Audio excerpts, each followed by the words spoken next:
Hello students. मैं doctor R के Maurya, government PG college Dausa.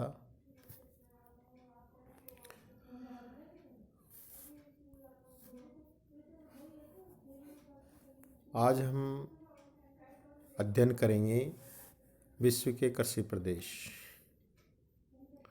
संसार में कितने प्रकार के कृषि प्रदेश हैं, कौन कौन से कृषि प्रदेश है, उसके बारे में विस्तार से अध्ययन करेंगे। अपने जो सिलेबस के अंदर हैं वह है भूमध्य सागरीय कृषि प्रदेश। अब भूमध्य सागरीय कृषि प्रदेश में का विस्तार कहाँ कहाँ कितने डिग्री अक्षांशों में है और भूमध्य सागरीय कृषि में कौन कौन सी फसलें बोई जाती हैं। तो सबसे पहले हम अध्ययन करेंगे भूमध्य सागरीय कृषि प्रदेश का विस्तार। इस कृषि प्रदेश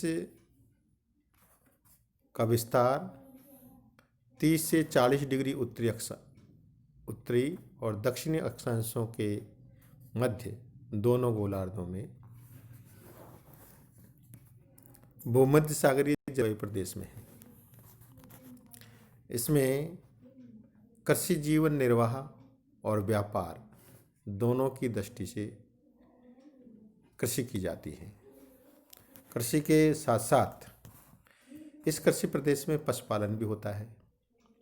इस प्रकार की कृषि इन्हीं अक्षांशों में सिंचित, अर्धशुष्क और शुष्क क्षेत्रों में की जाती है। यह कृषि सघन, उच्च विशेषकर अधिक फसली विविधता वाली होती है, जिसमें कुछ विशिष्ट फसलों का उत्पादन होता है। इसमें गेहूं, जौ और सब्जियों का उत्पादन घरेलू उपयोग के लिए किया जाता है, जबकि रसदार फलों जिसमें जैतून और अंगूर का उत्पादन मुख्यतः निर्यात करने के लिए किया जाता है। इस प्रकार भूमध्य सागरीय कृषि को विश्व की फल उत्पादन करने वाली कृषि भी कहते हैं। इस फल उत्पादन कृषि को विश्व के शराब उद्योग में काम में लिया जाता है। अब भूमध्य सागरीय कृषि प्रदेश के लिए भौगोलिक परिस्थितियां कैसी होनी चाहिए। भूमध्य सागरीय जलवायु पाई जाती है, जिसमें शीतकाल में वर्षा होती है तथा ग्रीष्मकाल शुष्क रहता है।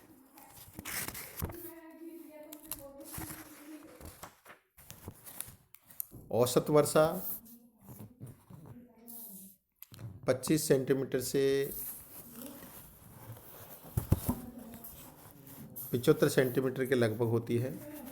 समुद्र के निकट पर्वतों पर अपेक्षाकृत अधिक वर्षा होती है। सर्दियों में औसत वर्षा 5 से 10 डिग्री सेंटीग्रेड के बीच तथा गर्मी में तापमान 21 डिग्री सेंटीग्रेड से 27 डिग्री सेंटीग्रेड के बीच रहता है।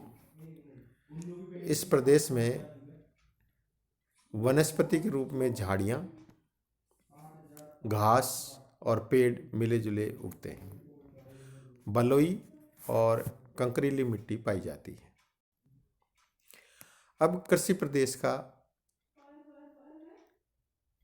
इसका प्रादेशिक वितरण। यह कृषि स्पेन, दक्षिणी फ्रांस, टर्की, इटली, यूनान, Syria, Lebanon, Israel, Morocco, Algeria, Tunisia के भूमध्य सागरीय तटीय क्षेत्रों में, कैलिफोर्निया की घाटी, मध्य चिली, दक्षिणी पश्चिमी अफ्रीका तथा दक्षिणी ऑस्ट्रेलिया आदि में विस्तृत है। यूरोप और एशिया के आंतरिक भागों में अधिकतर निर्वहन प्रकार की कृषि की जाती है, लेकिन दक्षिणी फ्रांस, इटली तथा स्पेन के तटीय भागों में व्यापारिक कृषि की जाती है। उत्तरी अमेरिका के कैलिफोर्निया में रसदार फलों तथा सब्जियों की व्यापारिक कृषि की जाती है। यहाँ से संयुक्त राज्य अमेरिका के अनेक बड़े शहरों में इसकी आपूर्ति की जाती है। दक्षिणी अमेरिका में चिली में भी फल और सब्जियों का उत्पादन व्यापारिक दृष्टि से किया जाता है। अब इस कृषि की कौन कौन सी विशेषताएं हैं? भूमध्य सागरीय कृषि की विशेषताएं। इस कृषि प्रदेश में खाद्यान्नों के साथ साथ पशुपालन किया जाता है। शीत ऋतु में वर्षा काल के दौरान गेहूं, जौ, मक्का तथा शुष्क गर्मी में घास और सिंचित फसलें उगाई जाती हैं। अधिकतर कृषि का उद्देश्य व्यापार करना होता है। चौथा, इस खेती का ऐतिहासिक विकास हुआ है। भरण पोषण की कृषि से साग सब्जियों के निर्यात की कृषि तथा वर्तमान में फलों के निर्यात की कृषि की जाती है। पर्वतीय तथा पठारी प्रदेशों में पशुपालन किया जाता है। इस प्रदेश की कृषि में सिंचाई का महत्वपूर्ण हाथ होता है।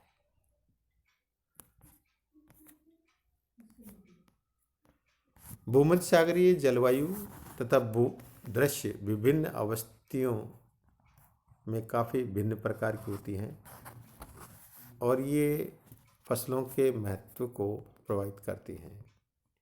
यहाँ की भूमि का उपयोग वर्षा की कुल प्राप्ति, ग्रीष्मकालीन शुष्कता के दौरान की अवधि, पिघली हिमराशि की उपलब्धता, सिंचाई शक्ति आपूर्ति के लिए पर्वतीय सरिताएं, स्थानीय मृदा की दशाएं, कृषक की आर्थिक विषमता तथा स्थानीय एवं विश्व व्यापार में कीमतों का उतार चढ़ाव आदि पर निर्भर करता है। इस प्रकार भूमध्य सागरीय कृषि के प्रभाव के फलस्वरूप भूमध्य सागरीय कृषि के निम्नलिखित 4 पक्ष विकसित हुए हैं।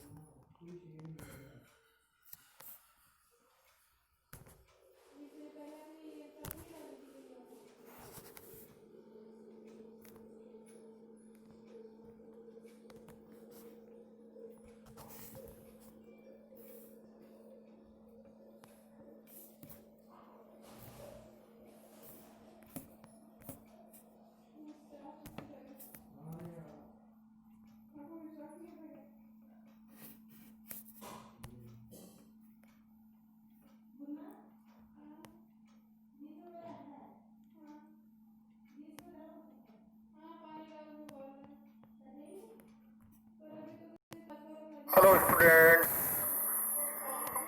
मैं डॉक्टर आर के मौर्य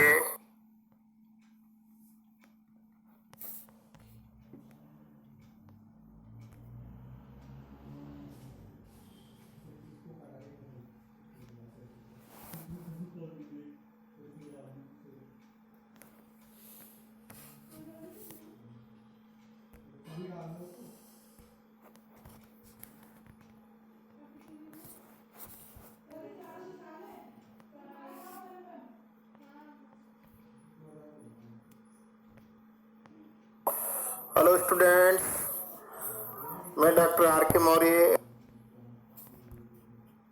हेलो स्टूडेंट्स, मैं डॉक्टर आर के मौर्य